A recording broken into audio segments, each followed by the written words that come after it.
We are live. Lucky. Oh Holy my moly. goodness. Holy moly. Right on Thank you time. guys for coming in. Right on It is schedule. 7:19. We are normally here at 7 o'clock on the dot, but had some streaming traffic issues on StreamYard here. But we're happy to be here, aren't we, Riley? Thrilled. Thrilled. Thrilled. You know, the last time, when was the last time we were live together? It was 3 weeks ago. Russell Wilson was a Seahawk, you know. It was A lot that of long things. ago. Tom Brady was Tom Brady retired. was ready. Look at that. We're so funny. It was unbelievable. But we got a great show lined up today. Special shout out to Nate from IDP guys for this amazing outlay background. We're looking real here. It's next step forward, upwards and onwards type of thing. We got a great show lined up today. We're going to break down our top 5 wide receivers.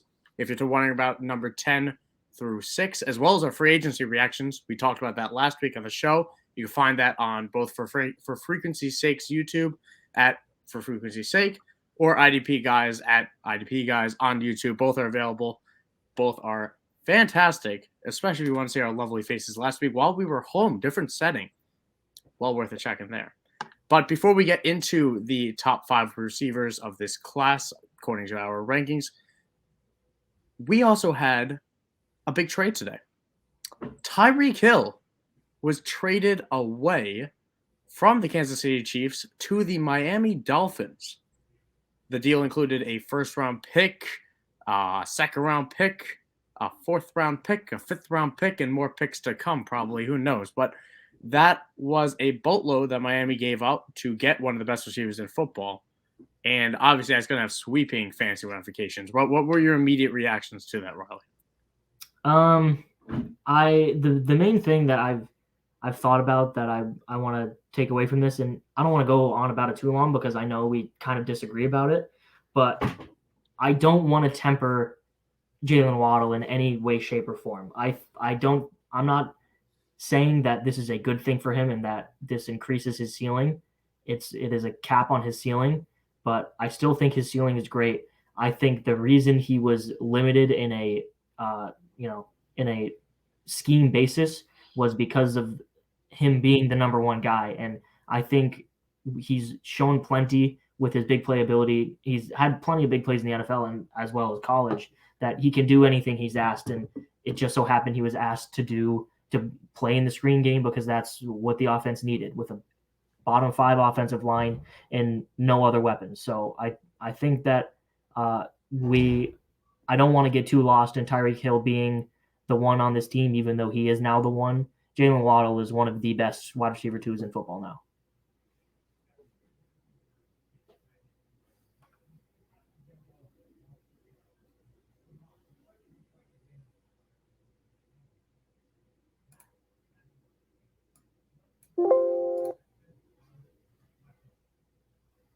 I'm muted. That's fantastic. But I was gonna say, like, I know. Listen, I'm so excited about talking about the Miami Dolphins, I guess, that I go silent. But all that really matters here is that Jalen Waddle is the same player that he was 2 weeks ago. We were so excited about Jalen Waddle, and yes, Tyreek Hill is going to come in and he's going to demand the rock because he's just that type of player. He's going to be great. Tyreek Hill is a very good player, and he will take targets from Jalen Waddle. I agree with you that this is not a death knell for Jalen Waddle in the slides. In fact, it's going to make the offense better, more touchdown upside for an offense that wasn't scoring a lot. It's going to open up, secondary coverage for Jalen Waddle. Plus, this is a better team than it was last year. This is a much better team all around. After the free agency spending, they also signed Teron Armstead for a 5-year deal yesterday. They obviously signed Chase Edmonds. They brought in Raheem Mostert. They brought in some other offensive linemen. The Dolphins have had a fantastic offseason with a real shot at winning this division over the Bills. I would not bet on that, but that is in the realm of outcomes. That is in the realm of outcomes. It is in a superstar breakout from Tua. That's possible. Now, what will happen is Jalen Waddle is going to see less volume than what he saw last year. That hurts. You always want more volume. The efficiency will go up which will offset it. But I think both of us, we agreed before. Where would you put his ceiling? Because I think we talked about it and I stick to it. We agreed that his ceiling was about wide receiver 10. That's kind of best case scenario for him in the sense that he will have the big playability. We've had that from two guys in the same offense. That's not a problem. The only thing that's going to cap his upside here is obviously Tyreek Hill taking a chunk of the touchdowns and, a lot of the yards between the 20s. But also, Tua's ability to lead a big play offense, which I think he can. There are plenty of people out there who think he can't, and that is to be seen this season. But I think Jalen Will is absolutely talented enough to hit that mark. Now there's obviously a lot of other fancy ramifications. Tua Tagovailoa is now, I don't think I said that right. I think I left out the L. I think I lost the L. I think I lost the L in my attempt. But what really matters is that Tua probably won't be losing any L's anytime soon. I don't know what that really means. I don't even know if that was a compliment or not. But this is obviously a big boost for Tua, getting one of the best receivers in the league. In addition to all the offseason additions the Dolphins have had, people are still somewhat low. I saw Matt Berry saying that you still view Tua as a high-end QB2. I'm putting Tua in the QB1 range. I think he's going to be in that 10 to 12 range. I think we're going to see him on the move more than we saw last year and the year before. I think we're going to see him on bootlegs. I think we're going to see some really creative ways of this offense with Mike McDaniels, where Tua is going to feel Tua's the star here. And I understand that they signed Teddy Bridgewater, and Teddy Bridgewater was a little bit murky in his announcement when he was signed. He was asked what his role was. And what did he say, Riley?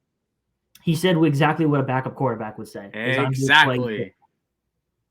He's not gonna come in and say, like, unless you are coming in to back up Aaron Rodgers, to back up Tom Brady, you're not gonna say, yeah, I'm here just to I'm here. I don't really expect to play. Especially as a guy who's walked into starting roles his entire career just because he's the best quarterback in the room because they have no one else.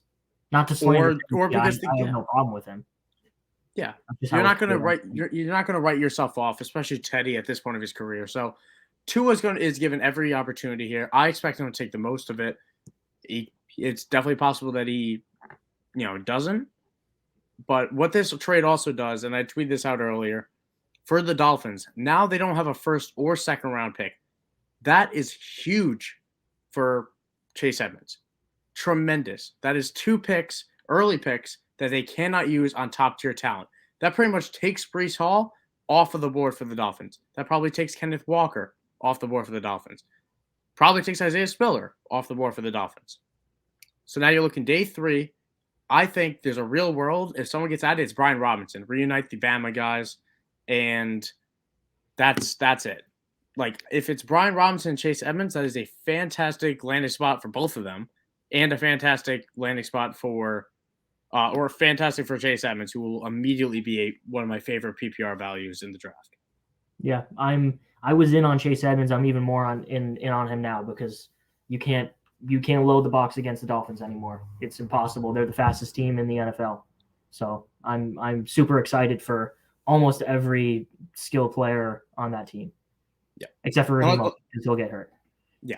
Let's touch on a final Dolphin. How about Mike Gesicki? Franchise tag tight end. This is a tough one for Mike Gesicki because Mike Gesicki, he's a guy that can rely. He makes the most of his catches because of how athletic he is. He doesn't catch too many, and he's not consistent. That's the problem. And he's also a guy that lines out in the slot. He lines up out wide. He doesn't line in line because he can't block. How will that impact him? The Dolphins now have 3 receivers that should be on the field. 4 receivers as well because they signed Cedric Wilson for a decent amount of money. They have 4 receivers that they want on the field. Now they are paying Mike Gesicki good money to be their starting tight end, to be a receiver. How do you see Mike Gesicki still fitting in this offense? I think his upside obviously takes a hit. It's maybe only a little bit less than it was before, but the opposite on Chase Edmonds is that this move makes me less high on Mike Gesicki, even though I wasn't high on him to begin with, because of what you just said. Is when he was on the Dolphins last year, he commanded such a small amount of the target share. And now you add Tyreek Hill to that, you add Cedric Wilson, a free agent who they paid a decent amount of money to. I think he's one rung lower on the ladder now.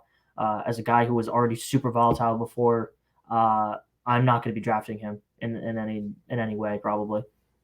It's interesting because Mike Gesicki saw it's more than you think. Like I take it back to some extent. Mike Gesicki saw. Do you want to guess how many targets he saw In total, across the whole season?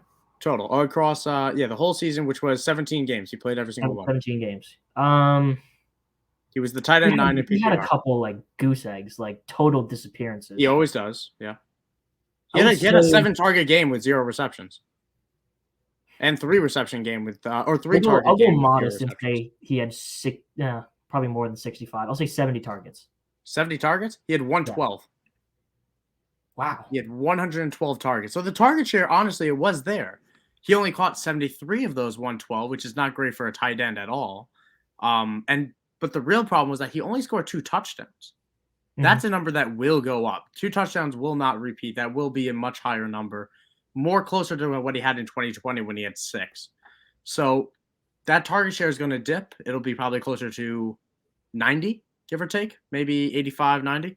I think you can expect with Mike Gesicki a stat line similar to his 2020 line when he was the tight end 7 for PPR. An 85 target season for 53 receptions, 703 yards, and 6 touchdowns. I think that's a very realistic outcome. It's not going to be a huge breakout, but he could be a nice little steal depending on how low he goes in drafts. I think tight end 7, tight end 6 is about where he's going to fall. But you know what you're getting, Mike Gesicki. You're getting 0, you're getting 12, you're getting 16, you're getting 2. That's not going to change with him. That's kind of the player he is. And unless you get 10 touchdowns out of him, which is a very low chance. Can we talk about rookies? This is the most exciting day. This is Rookies. Well, I mean, I suppose we could. Yeah. Do you want to? I want to quickly run through 1 minute's worth of the Chiefs side. Okay. So this obviously leaves Juju as the big beneficiary. Travis Kelce, mega targets. I don't know about you. I don't think we need to spend too much time with this. Patrick Mahomes is not my dynasty QB1 anymore. He wasn't to begin with. I was Yeah. taking Josh Allen over him to begin with, just because of the rushing upside that he has. It's interesting what we're going to do with Patrick Mahomes. I mean, depending on what they do with free agency, because they have a ton of draft picks, and getting rid of Tyreek Hill, now they have a little more cap space than they did before. Probably not enough to sign a free agent worth much, especially at this point of the window. There's not much left. MVS is the most likely name. Yeah. And MVS wouldn't even be terrible for him. I think you hate on MVS a little too much. You're an avid MVS hater, but at the end of the day, I mean, he's still Patrick Mahomes, and I'll give him every ounce of respect that he deserves. But if I ever was going to draft Patrick Mahomes, let's say in a 1 QB dynasty startup in the back of the second, top of the third, which is about where he goes, I'm waiting until the back of the third if that's my draft strategy. Which it isn't. That's not my personal preference, but that's where I'd be taking him now. I still have Mahomes ahead of Josh Allen. I have firmly moved Josh Allen ahead now. Patrick Mahomes this is tough, where it's not going to impact him too much because he is an incredible talent, and he's more mobile than you think. He has over 60 carries in each of his last 2 seasons. It's something that I'm worried about, and I think he can offset it with more rushing ability. But Patrick Mahomes has thrown for over 35 touchdowns each of the last 2 seasons. He's thrown for 37 at least in all but 1 year, and not including his rookie year. We only played 1 game. He still has Andy Reid, but this is a huge loss. Juju cannot replicate what Tyreek Hill does. They're completely different players. This is where you're asking Mecole Hardman and a most likely a day 1 player, a day 1 rookie wide receiver to step in. And that rookie receiver, we're going to get into those guys later. So let's I don't want to skip too much time on last thing I'll say about the Chiefs side while you get ready for that is Tyreek Hill is a receiver that Patrick Mahomes has had almost his entire career ever since he started. Yep. That is huge, that he's lost a top tier S tier wide receiver that he's had a long time. He's won rings with, he's been to the AFC Championship every single year he's been a starter with Tyreek Hill, and now he's gone. That is got to be a massive morale hit for him. Patrick Mahomes has not dealt with this. He hasn't had people leave on him. He's had Travis Kelce the entire way. Like, Tyreek Hill has not been really hurt all too much. Travis Kelce is the epitome of health, knock on wood.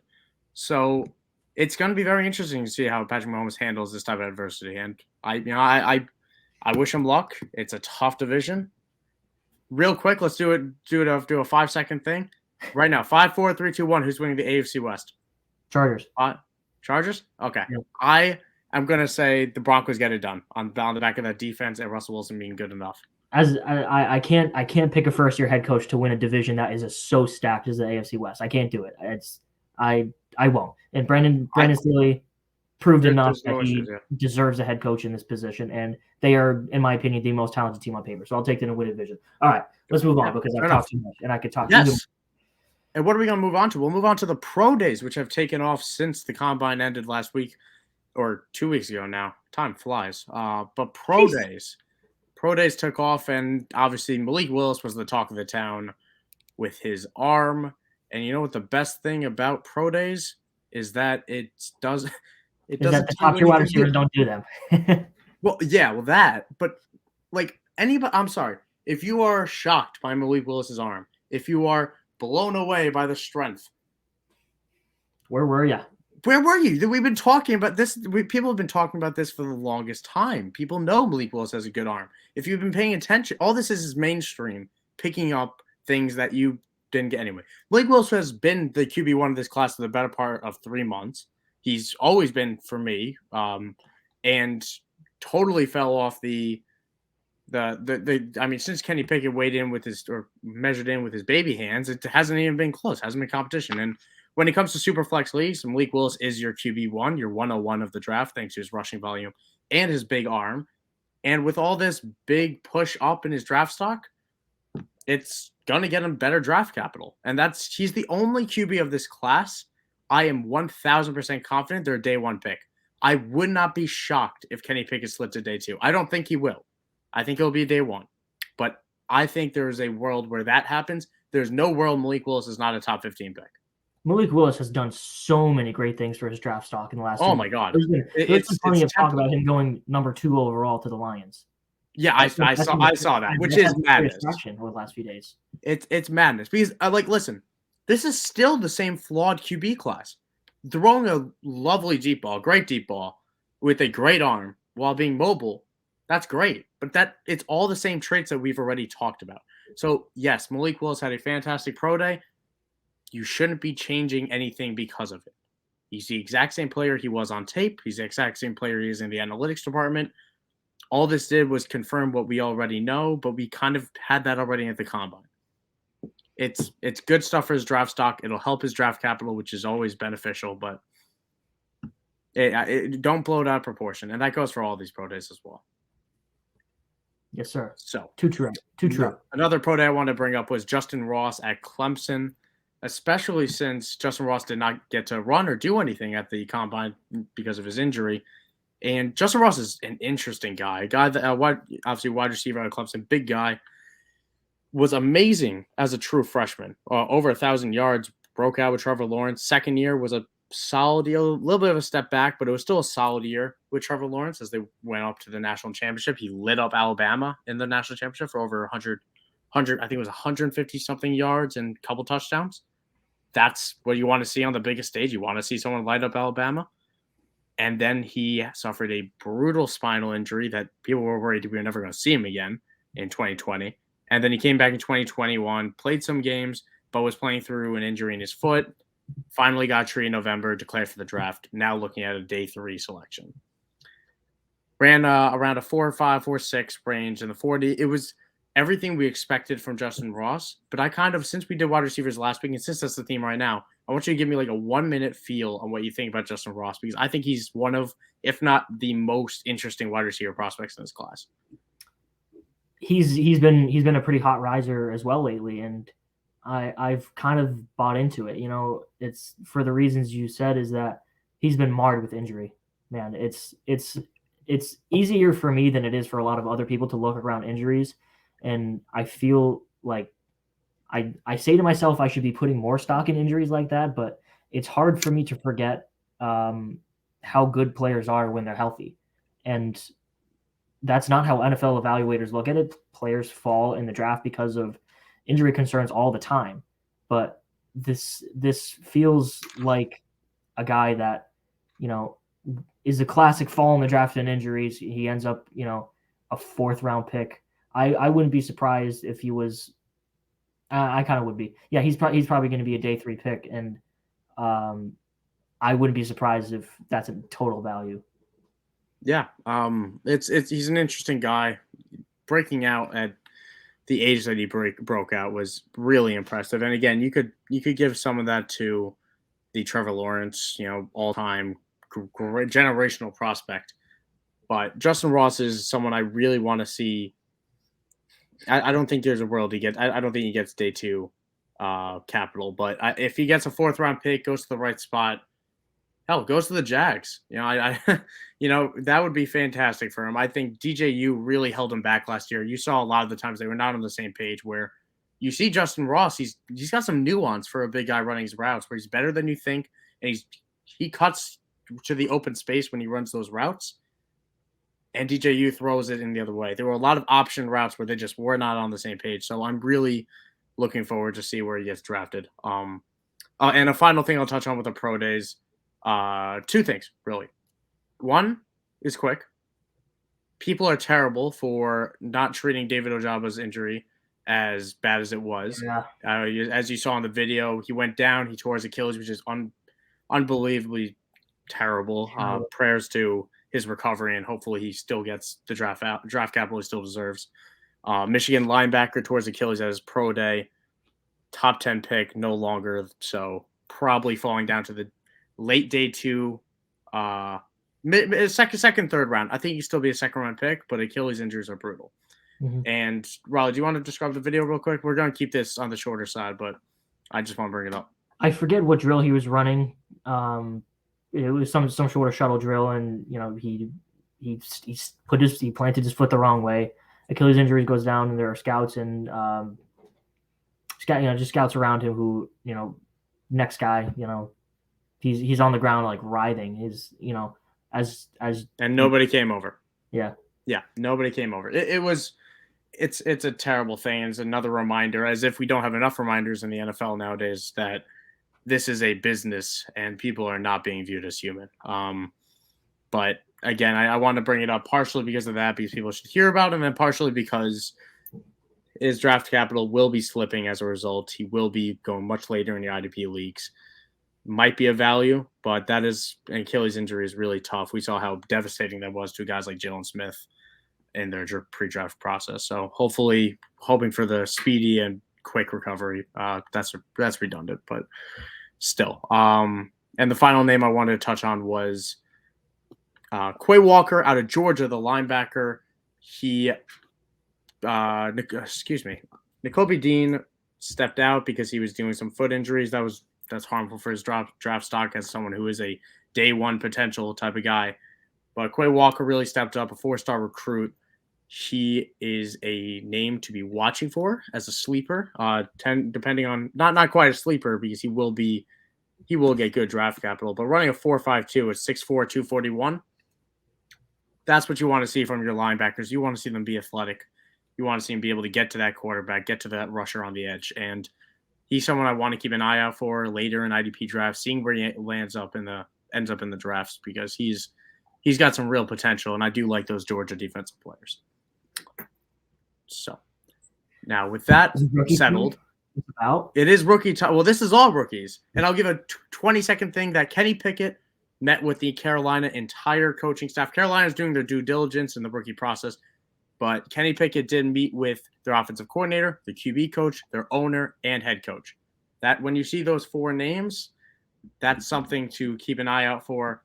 I'm saying it now so people have it on the radar, because that should not be ruled out of the equation at all, given how poor the Carolina's QB situation is. Shout out to DJ Moore getting his contract before they ruin him. Now we can get to the wide receivers, the meat of the show, as everyone would call it. So, do you have any honorable mentions you want to start us with? Oh, no, there's no honorable mentions. We just did 10 through 6 last week. Check that out. The top 5. Check that show. Wide receiver 5, Jameson Williams out of Alabama. Take us away, Raleigh. So this is a guy, as a Patriots fan, I've been a little bit more interested as of late. He's projected to go in the 21-ish range, that the pick that the Patriots have.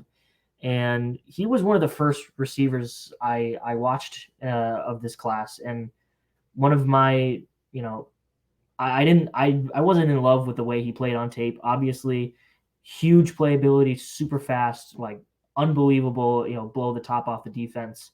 I had some problems with his contact balance and his ability after the catch. That was, kind of my biggest thing, which is majority of the reason I have him down here this low. The injury also makes me a little bit more skeptical, which I said before that doesn't matter to me as much. It matters a lot more when you're in this top tier because it's a separator between guys like Jameson Williams and guys who will be above him that we're going to talk about a little later. But there were a few question marks with Jameson Williams. He's a little smaller. One of the bigger question marks is the fact that he was with Ohio State in the early years of his career, did nothing, absolutely nothing, transferred to Alabama from Ohio State, did absolutely nothing in his first year with Alabama, and then broke out in his final year. So, I don't put as much stock into that as other people do. If you're successful, you're successful, in my opinion. You like to say a lot that, guys should be asserting themselves onto the field, which I agree with, but I will evaluate based on what I see on tape. And Jameson Williams was just incredible. He was a good route runner. His hands were decent. I've stopped putting a bunch of stock into drops. There's just such a market for guys who are fast. It's insane. Like I think he's gonna go higher than we think, just because that's how it works. And which I hope isn't the case as a Patriots fan, and I'm kind of been taking him with that 21st overall pick. I wouldn't be surprised if he gets drafted way before that. Just it happens every year. That's why Henry Ruggs was the first wide receiver off the board in a class with CeeDee Lamb and Jerry Jeudy. It does also help that he is a good returner. He's a good special teamer. That is a very small thing. It's a smaller thing for these day one guys, but it does help quite a lot to know that he will contribute somewhere on the field. Like if you need to work him in as a receiver, you can at least play him as special teams. And the one thing that is the reason why Jameson Williams is not being talked about in a higher light is the Ohio State thing, like you said, where he did not produce. He could not beat out those top tier Ohio State guys, transferred to Alabama and immediately established himself, which I do really like that, which is my knocking against Mechie, as I mentioned last week, where Mechie was the guy. And then boom, Jameson Williams steps in. You are nobody.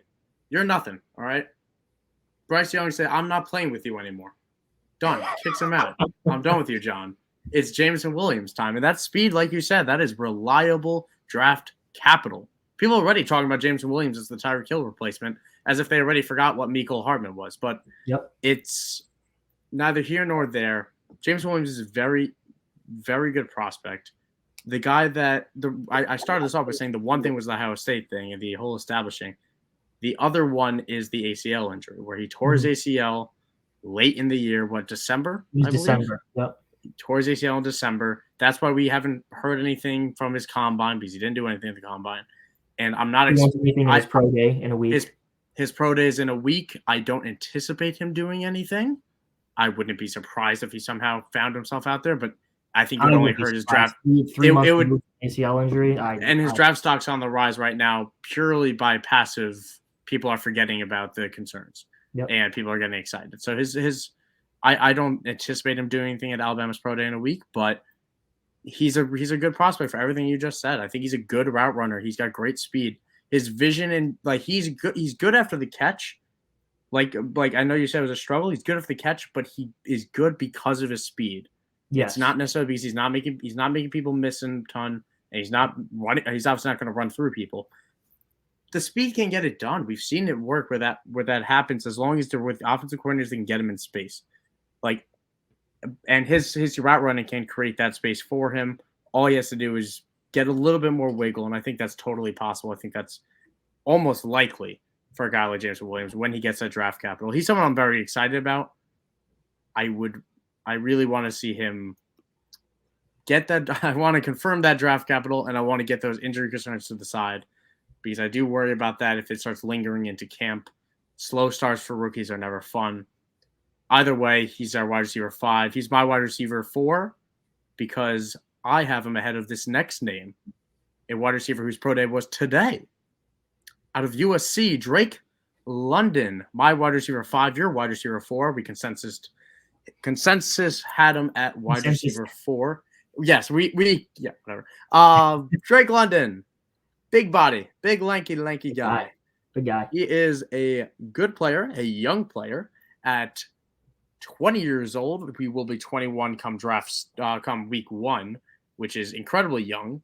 And he is 6'5", 210. That is sorry. He weighed in at what was his combine measurement? That was his combine. Thank you. So weighed in a little bit heavier, which is what you wanted to see, and he came in a little bit shorter, which it's a matter of a couple centimeters. Like it's really not all that much of a difference between 6'5" and 6'4". And the people were worried about 6'5" for him, given the lack of track record for those guys. But Drake London is a interesting guy. I am not the biggest fan of him, personally. That's why I say that having him at wide receiver 5, but I worry about his ability to break tackles, his explosiveness. He didn't run great routes. He doesn't have much of a route tree. He's going up or he's going out. That's about it. He's not working in the middle of the field much. He's not going to be very versatile. He's doing what he's doing. And he made some amazing contested catches. That's what you want to see. And he bulked up a little bit to help with that. But I really did not see the explosiveness that I want to see from a guy that is as skinny as he can be. I want to see more muscle on him. It's as plain as that, honestly. I am going to disagree with a lot of that. I think he is, I think what's happening is you're scarred by Brian Edwards. I'm not wrong on Brian Edwards. Brian Edwards is a third-year breakout this year. You're scarred. And here's why that's a bad thing. Let me tell you, is they're similar players. Brian Edwards was the big guy. He's gonna moss you, and he's gonna get all these contested catches on you. That was his track record in college. Brian Edwards was a better player after the catch than Drake London. And that's okay. That's beside the point. So I think you're scared of putting stock like that in the kind of player, and I disagree. And I think Drake London showed absolutely everything he needed to in order to fit that bill, and it's become a little bit more of a conversation lately that we should temper our expectations for kinds of guys like this, because it doesn't always translate, with N'Keal Harry being the poster boy for that. And I think that Drake London was absolutely perfect in that area. He had great positioning on every single play. I think he had a decent amount of strength. The biggest concerns with him is his route running and his route tree. Excuse me. I think that's, one of the bigger things I look for when I'm scouting wide receivers. And obviously that's, my expectations for Drake London are different than they are for guys like Jameson Williams or guys ahead of him, ahead of London on this list. But I'm in on Drake London. I'm in on taking him as in the top half of the first round. I think he can be a total difference maker, and I don't think he needs any particular scheme to fit in. I think he can succeed with any sort of quarterback. He would do better with a long ball thrower, because that's where he excelled the most. He was incredibly efficient when he was in college, especially with downfield targets. So, I think there's a case to be made for Drake London to be ahead of this next guy that we're going to talk about on my personal rankings. I haven't quite gotten there yet because Drake London hasn't done any workouts. He suffered a broken ankle in college, and he's holding his own pro day in a couple weeks. The USC official pro day was today. He did not participate. He's going to do his own workouts on the side in a couple weeks. So we'll wait and see what happens with him there. Until that is to be seen, I'll take the guy who ahead of him, who, spoiler, had a pretty good combine workout. But I think he, I think he's that guy. If he is that guy in a USC offense that had Keaton Slovis, a potential first round pick next year, it's his dominator is too low for what I want it to be. It should be higher than 22%, okay, not the 28th percentile. I think you're putting a little too much stock in dominator. He was insane in his final year, and I don't remember how many games he played. I think it was like 8-ish, but he was putting up 150 yards a game. He was dominant. I can't imagine like that. His dominator is probably skewed by earlier years of his career. Let me look at his stats here. Because he was an This early breakout. You remember Drake London? was an early yeah. That's the pro for him. We talk about Justin Ross being one of the early breakouts, amazing true freshman. Drake London broke out at 18 years old flat, which is 99th percentile. It's unheard of. Insane. But I want to see Drake London just be a little bit more of a present. Like in terms of 88 receptions, I thought he would average more than 12 yards per catch, given the guy that he is. Like, Drake London had a 24.8% target share in this year in 8 games. So in 8 games, he had 1,084 receiving yards, 1,000-yard receiver in 8 games with 7 touchdowns. I got my calculator in my hand. 1,084 divided by 8. That's an average of 135 yards per game. I think it just took him a little bit while longer to get there. Only a 10% target share when he was a freshman in 2019, and he was 18 years old. I mean, I think it's a little bit too much to expect him to put up an insane dominator, because the 34.9% dominator, 68th percentile, that's of his entire college career.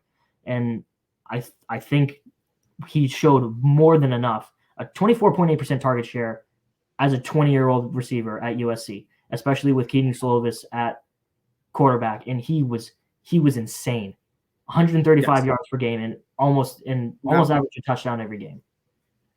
I'm not going to say he's a good prospect. I'm saying that there are red flags that I don't think people are addressing with him, where his yards per team pass attempt, for example, the lowest of any of these names that we're talking about today, with the exception of the person actually we're going to bring up next. So the second lowest of these top 5 guys, and among the lowest of our top 10 consensus. It's not there. I'm saying there are red flags with him that I wanted to see more of. I want to see him be a cleaner route runner, given how nimble that he looks to be. I don't know if he's winning those contested balls on the next level. I don't know if he's running by those guys on the next level. Keaton Slovis in that USC offense has been churning out good receivers and good passing games for a while. I'm saying that I'm a little bit worried about how he's going to – I think he's a guy he reminds me a lot of DJ Chark. That's the type of career arc I see for him, and that's not bad. Great Chark was a wide receiver too. I don't know why. Isn't that weird? I mean, I see a lot of people comping him to a Terrace Marshall, even, but I don't see that at all, really. But I think DJ Chark is kind of the career arc I see for him, and DJ Chark was fantasy relevant for a good year and in terrible conditions, so it's definitely possible for Drake London. He could totally prove me wrong, and I'm not saying he's a bad prospect or player, but I have him at wide receiver 5. It's still a top 5 guy, and I like a few guys beyond that too. But I do have him at wide receiver 5. I have Jameson Williams ahead of him, and we both have this next name ahead of him, out of Ohio State, Chris Olave. Now, you start with Chris Olave, because I think you have some pretty interesting things to say about this dude. I do. For a while, I had him ahead of Garrett Wilson. I decided to switch that, and we both have him at wide receiver. We both have him at wide receiver 3, correct? Correct. Yes, we both have him at wide receiver 3. Now, the biggest knock people give against him, or one of the larger knocks, is that he came back for his senior year. He did not leave last year, and then he came back this year and just wasn't as dominant as he was the year before.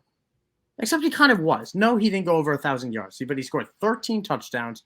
He was above 30% of the dominator, which I've mentioned before. That's what I want to see. I don't want to see 22%. I want to see 31.9, despite splitting reps with Garrett Wilson, where, Drake London and Jackson Smith be the alpha. Going to be insane, who was totally bonkers this year. It is a very competitive room, but Chris Olave still demanded what was his. He still saw 103 targets, and he wins all across the field. Like, he can work down low. He can work downfield. He's a well-rounded player where his route running and his speed and his size work so well together. And maybe you want to see him bulk up a little bit if you want to see him win contested balls a little bit more. But his hands are among the best in the class. I'm so excited for Chris Olave, because I feel he gets ridiculously disrespected. Like, yeah, his yards were down because he didn't cross 1,000 yards. Also went from Justin Fields to a very good, but not Justin Fields, C.J. Stroud. There's naturally going to be a decline when you're also splitting. At the beginning of the year. C.J. Stroud struggled at the beginning of the year. He came on much stronger at the end of the year. Yes, and that also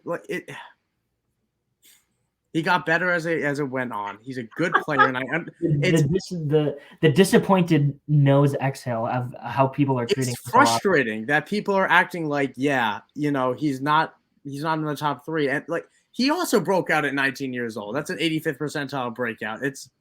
He's a very good player that can do everything you want on the field. I might want to see him do a little bit more after the catch, but that's the knock. I have yards after the catch, and I have late declare as the knocks. I'm not caring about late declares. There are a lot of people who have bucked that trend in recent years. I'm starting to put that down a little bit. That doesn't worry me as much, but it is something that you do have to factor in. I think the main reason I'm with you on that is if he had come out of that class, he still would have been among the top tier wide receivers. Yes. And we've talked about this, like Jamar Chase, Devontae Smith, Jalen Waddle, and we're probably putting Chris Olave right behind him. Maybe you can make the case for Rashad Bateman. I personally wouldn't do it, but he still would have been either a first round pick or a second round pick. And for whatever, I mean, maybe he just stayed in this class because he knew if he had stayed in, he would have been a guaranteed bona fide first round pick this year, which he is. And maybe he just had unfinished business at Ohio State. Maybe he wanted to play with CJ Stroud for some reason. I don't know. I'm not going to pretend to know why he stayed. All I know is that if he had come out as a junior, he still would have been great. And he's just as great as he was a year ago. Yeah, nothing's changed with that. And on the topic of late declares as well, a guy like Deebo Samuel. Deebo Samuel was a four-year prospect. He stayed in college all 4 years. So it's not. There is some logic behind coming out earlier. You want to see that, but there are plenty of players who have bucked that trend, and I'm not overly worried about it. And I expect him to be a day 1 pick. I really do. I think that's somewhat in the air for some people, where he's round 2. Late round 1. I think he's going to be a round 1 pick. I think there's a world he's the first receiver off the board. I wouldn't expect it. But when he ran a good 40 time, he's big. He's a name that people have been drooling over for a while. It's not out of the realm of possibilities. That's all I'm saying. And I think Chris Olave is going to be a fantastic pick who's going to be on a lot of my dynasty rosters this offseason. I'm in on Chris Olave, and I tried not to say his name just so I can, boil up some theatrics here, but I think Chris Olave and Drake London are kind of a toss-up for me right now. I'll take Chris Olave. I've already said it. I'll take Chris Olave just because he worked out, and we know his 40 time, and we know his shuttle time and all that sort of stuff. But it's a toss-up to me. They're both great. Both are going to be first-round picks. I'd be shocked to see either one fall out. That Jameson Williams guy we just talked about, he transferred because he couldn't beat out this guy. So, true. Yeah. Let's move on to our wide receiver 2. He's my wide receiver 1, but by consensus, we put him at 2.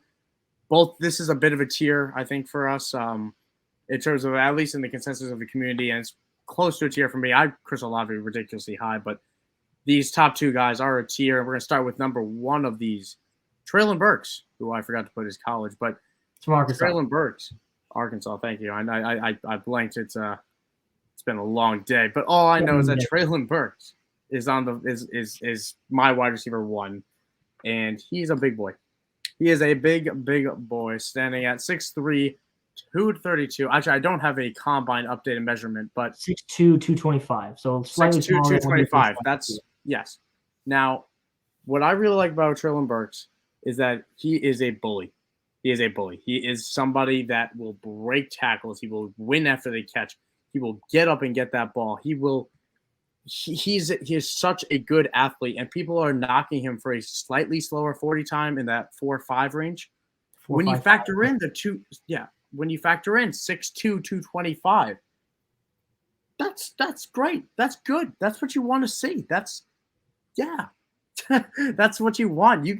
He's such a good weapon where you can give him the ball in a screen just as much as you can give him the ball 40 yards downfield.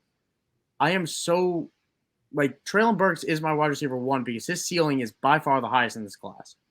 Anybody knocking him for athleticism, you don't know what you're talking about, because this is a guy with almost a 46% dominator in the 92nd percentile.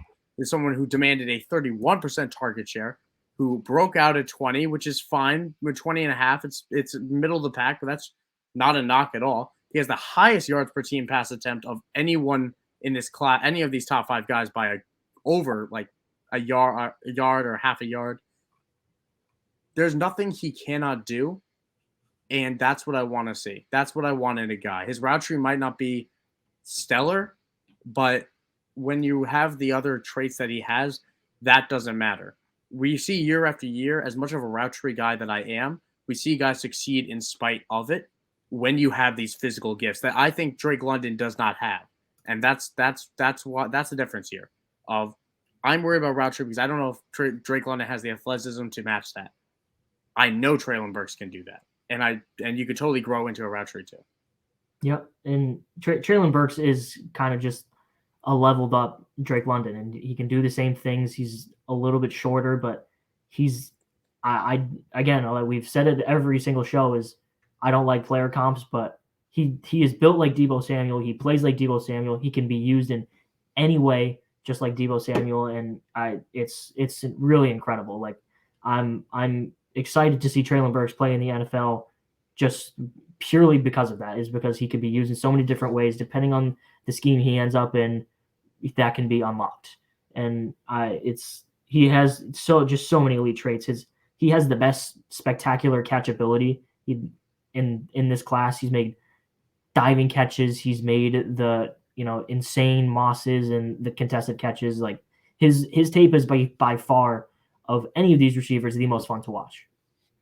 He was the only person, and again, our wide receiver 1 by consensus is also really exciting to watch, but he is the only person that screams alpha off the screen to me. And the next guy is very close to it. Obviously, he's ahead, but in between the size and the versatility, and if he gets the right coach, he's going to see carries, and that's going to be so exciting to watch too. There's really not much he can do. He can't do. Is there any knock that you have against him that you want to bring up, or have we kind of touched on it? All we have written down here is the route tree, which you mentioned. He's slightly older than his peers. He's 22 now. That doesn't bother me, especially with wide receivers. His change of direction isn't elite as you would expect to see in a top 2 receiver, but even then, that's a little bit more outside his game. Like he's not going to be in that situation very often. So he's going to be so good. Yep, and I think he's a lock for a day one pick, which also helps as well. And I don't think he falls past the Cowboys in the first round, and I expect him to go even well before that. So he'll be a fantastic fit in Dallas. But that's neither here nor there. We can talk about that at another point, especially when the draft comes around. We'll have a lot more content as well. But our wide receiver 1, the counterpart to Chris Olave, the Batman to his Robin. Actually, no, disrespectful. The Robin to Chris Olave's Batman. Stop it. Garrett Wilson. No. Oh my God. Garrett Wilson out of Ohio State. I really like Garrett Wilson. He's my wide receiver 2. He is Riley's wide receiver 1. So I'll let you take it away for our final prospect of the night. So I'll make it quick. We've been on for a while, but Garrett Wilson is the best wide receiver in this class in terms of upside combined with completion as a wide receiver. I think he's the most complete wide receiver in this class. His route running is outstanding. He's fast. He ran in the high 4.3s, just about the same time as Chris Olave. He's got the big playability. He's athletic. And such a good separator. And it's insane everything he can do. The only negatives we have written down for him, or that drops are an issue, which I already mentioned, is that is one of the more coachable things, and if not the most coachable thing in a wide receiver. And sometimes his release package off the line of scrimmage is a little bit muddy, but that's another very coachable thing, something that wide receivers have come to focus on a lot. And Davante Adams kind of headed that process of new releases and trickery off the line. I think both of those things can be coached into him. I think he's just so well-rounded, and you can do so many things with him. Same thing with Chris Olave. I mean, they're pretty similar players, similar size, similar speed, similar college production. I think Garrett Wilson is just much better after the catch. He's better at making guys miss. He'll run through you a couple times. He weighed in at, let me double check my measurements, 6'1", 183. So he's not huge, but he showed that ability to run through some guys, and he'll make you miss in a phone booth, which Chris Olave can't do. So I'm so excited for Garrett Wilson. I think he's not only the safest, I think he's the safest pick of all of these guys, and I think he has the second most upside. And that blend makes him a beautiful dynasty asset. Yeah. Ran a 4.38 at 40. You'd like to see that. He has a 64th percentile speed score as well as a 58th percentile burst. It's solid, not amazing, but he's like you said. The one thing, what is the one common thing, the common thread that we've said about these top three guys? It's well-rounded and versatile. And that's what you have to be in today's NFL, where Garrett Wilson can line up in the slot and dominate just as much as he can line up out wide and dominate. I think he'll start in the slot with that kind of smaller frame, but he will work his way out wide. In the sense that I think Elijah Moore type of trajectory of Elijah Moore began to work outside. He has the route running ability to work inside, and that's yes. It's so useful for head coaches to have that versatility. So useful. It is, and he hits that 30% dominator I want to see. He hits the target share. He demanded that 28% target share, which is super strong. And then again, when you compare that to a guy like Drake London, where it was a little bit lower, I'm not going to keep on burying Drake London with these comps, but I think that's where the tier is, and that's why I keep bringing it up. But Garrett Wilson is a lock for day one. He is going to be a top 5 rookie pick. It's well worth a top 5 rookie pick, and I think I am really excited. And these landing spots are going to be really telling between him and Treylon Burks and someone who will jump in. Of these top 5, let's start wrapping up. These top 5, which of them? What's it called? Sorry, of these back end of the top 5. Let's say of Olave, London, and Jameson Williams. Which one of them is the most likely to be drafted higher than you expected? Probably Jameson Williams. Like we already said, he's got that incredible speed. Obviously, he didn't run any workouts at the combine because of his ACL injury, but that is such a hot commodity in the NFL right now, and we haven't seen any signs of that stopping. And I think Drake London could also get drafted higher than we think, and the injuries affect that as well. But Jameson Williams has the biggest likelihood to sneak into a sneaky little like top 12 pick. Yeah, I tend to agree. It's speed that does it. I think there's a world where Chris Olave is drafted much higher than people think. But if I had to put a dark horse, it would probably be Jameson Williams, who is slowly climbing up boards.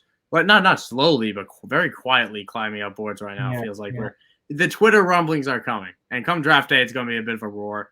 We'll see if that roar equates to top 10 draft pick, top 20 draft pick, top 30 even, or if he's a day one pick at all. But that has been our show. Let's run through our top 5 rookie wide receivers. Wide receiver 5 is Jameson Williams out of Alabama. Wide receiver 4, Drake London out of USC. Number 3 was Chris Olave out of Ohio State. Wide receiver 2 was Treylon Burks out of Arkansas. And Garrett Wilson topped the list out of Ohio State. Next week, we're going to break down the rookie QBs. We're going to do our top 5 rookie quarterbacks because once you go beyond that, it comes down to draft capital if you even want to be thinking about them. But that's going to be a great show. That's all that matters, really. So we'll be back next week, Wednesday at 7 p.m. Eastern and 6 p.m. Central. Want to give a quick shout out to the IDP guys and for frequency's sake for helping us put this all together. This has been From College to Combine.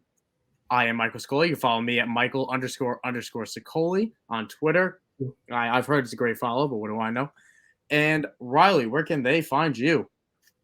At Riley _Millette on Twitter. Just the one. Yeah, you just spell out 1_. And it's really great. It's a terrible line, honestly. It's pretty clumsy. But what do I know about that? All I know is that we're going to have a great show next week, and we will see you then. Have a good night. Bye.